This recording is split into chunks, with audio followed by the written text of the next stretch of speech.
ayan nga partner, 'di ba? Pagkatapos ng pagpabasa namin hanggang umaga. So, pagdating ng hapon, busy na yung mga tao sa amin. Kasi, yan yung paghahanda na nila papuntang Antipolo or yung tinatawag nating alay lakad. Ano yung partner, kahit andito kayo, Mm. di ba taga dito kayo, Oo. ang ginagawa nyo, nag-aalay lakad talaga kayo papuntang Antipolo? Yes. Totoo? Yes, oo. Alam mo ba, partner, kinalakihan ko yung bata pa ako.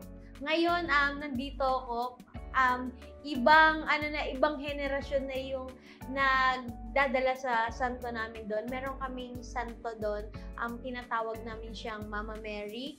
Yung Mama Mary na yon is regalo sa pamilya namin ni FPJ, ni Fernando. Talaga? Yes.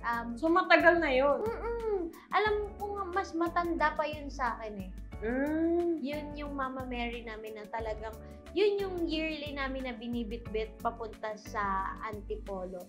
So, yun is regalo sa pamilya namin ni Fernando Po Jr. So, buong lugar namin parang tuwing alay lakad is sama-sama talaga doon. Oo. Ano yung partner, yung di ba pumunta ka tayo kagabi dyan sa Makati? Mm-mm. Ano